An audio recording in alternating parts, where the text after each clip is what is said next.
title of the series finale is Blood and Bone. Most fans think that refers to the violence, the big fight, the body count. They're wrong. Back in Season 3, Homelander stood across from Billy Butcher and said this word for word to his face: scorched earth, shock and awe, blood and bone.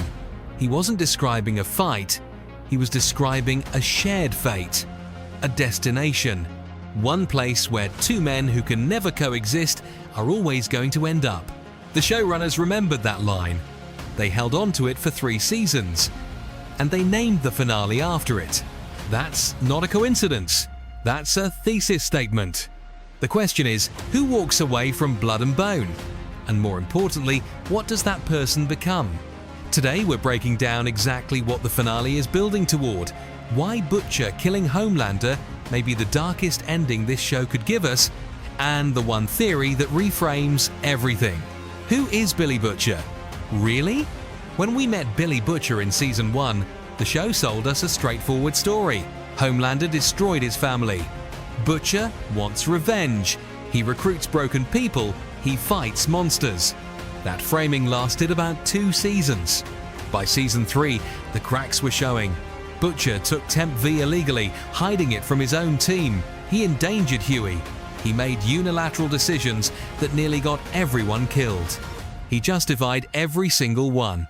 By Season 4, Kripke's writing made something uncomfortable explicit. Butcher does not actually believe in the cause. He believes in his version of the cause, the one where he is always right, the one where the ends justify any means. He took illegal Compound V again.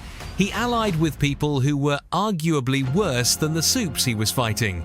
And when Hughie called him out, Butcher pushed him away the same way he pushes away everyone who tries to pull him back from the edge. Showrunner Eric Kripke has said in interviews that the show always intended Butcher to mirror Homelander. 2 men, both defined by trauma. Both convinced the violence they choose is necessary. Both surrounded by people they claim to protect and then destroy. In episode 5 of this season, there is a rare moment of softness. Butcher watches Terror his dog, and it reminds him of solidarity, of family. He even tells Mother's Milk not to stay cynical. For exactly 1 episode, the old Butcher is visible. Then Frenchie dies, and that man disappears. What episode 7 actually set up? Episode 7. The Frenchman, the female, and the man called Mother's Milk is not a penultimate episode. It is a detonation. It opens with Homelander in the Oval Office. He has back Ashley read the president's mind. The president doubts him. Homelander kills him. The most powerful elected office in the world is now irrelevant. He then dissolves the 7 entirely. He fires deep. He strips away every institutional structure that ever gave his power a veneer of legitimacy. Homelander is no longer playing a character. He is becoming what he always was. Meanwhile, Butcher and Hughie are inside Vought Studios. They track O'Father. They navigate a psychic trap. They escape. Butcher is efficient, ruthless, and barely recognizable as someone with loyalties. And then Frenchie dies. He dies protecting Kimiko. He dies from radiation exposure after luring Homelander into a chamber to buy the group time. Showrunner Eric Kripke confirmed to Polygon, "We knew there needed to be sacrifice. No victory comes without sacrifice." This is the moment the episode is named after the Frenchman, the female, and the man called Mother's Milk. 3 characters. One of them is dead by the end. For Butcher, this is not just grief, this is confirmation of something he has believed since Season 1. Everyone around him gets destroyed. Every person he allows himself to care about becomes collateral damage in a war he started. The finale begins with a man who has nothing left to lose. In this show, that has never meant freedom. It has always meant danger. Here is what Episode 7 left unresolved. Homelander is now immortal. He has V1 in his blood. He has killed the president. He has no institutional restraint left. The soup-killing virus exists, but the team barely has the means to deploy it. So, the question the finale has to answer is this: how do you kill a god? And what does the man who does it become? The crowbar ending, Butcher kills Homelander, but not with the virus. According to unverified leaks from an alleged VFX artist account, now deleted from TikTok, the finale's climactic confrontation ends not with science, but with a weapon that could not be more deliberately primitive: a crowbar. Here is the theory.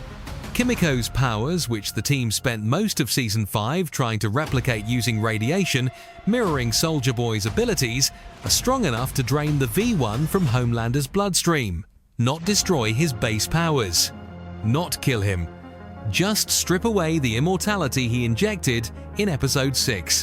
What is left is a Homelander who is still extraordinarily powerful, but mortal again.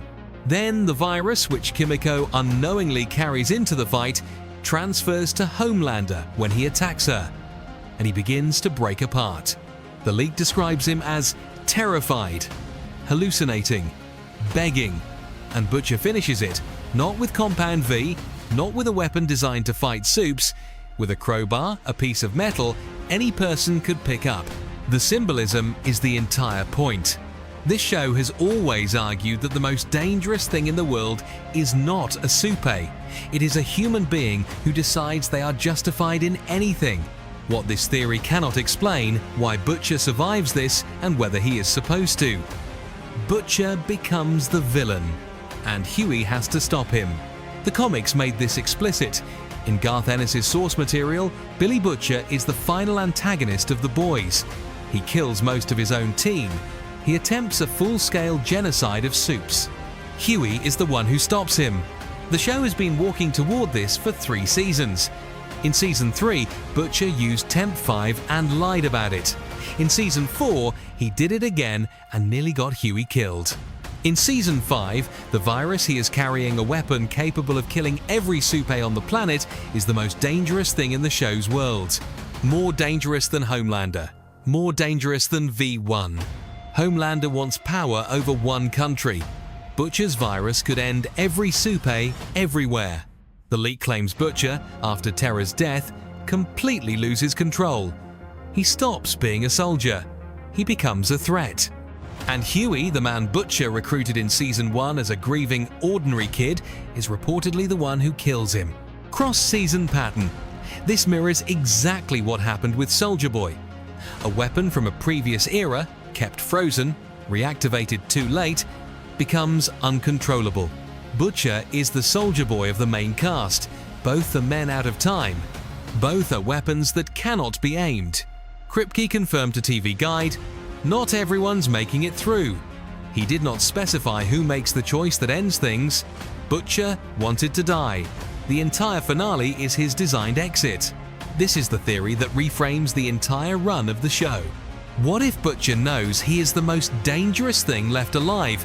What if the plan, the real plan, the one he never told Hughie, is for him to be the weapon that kills Homelander and then to make sure someone stops him before the virus spreads further? Look at the evidence across the full series. In Season 1, Butcher tells Hughie, "People like us, we don't get a happy ending." He says this in the first episode. He is not being self-pitying. He is stating his worldview as a fact. In Season 3, he watches Soldier Boy, his father figure turned weapon, turned liability, and he does not stop him. He manages him, he uses him, and then he locks him back up. In Season 5, Episode 5, he tells Mother's Milk not to stay cynical. He looks at Terra and thinks about family. He allows himself one last moment of warmth before the end. Every character who does this in this show dies or is destroyed within 2 episodes. The leaked montage claims Butcher goes to Hawaii alone. He does not go to prison. He does not fight. He disappears. That is not a man who survived. That is a man who chose his ending and made sure his team was the one to deliver it. The show confirmed in Season 3 that Butcher is dying from Compound V damage. He has known for 2 seasons that his clock is running out. The only question is whether the crowbar is justice or the last gift a dying man could give the world. All 3 are true, and that is the point. These theories do not contradict each other, they stack. Butcher kills Homelander. That is Theory 1. The method strips away the god and leaves behind a frightened man.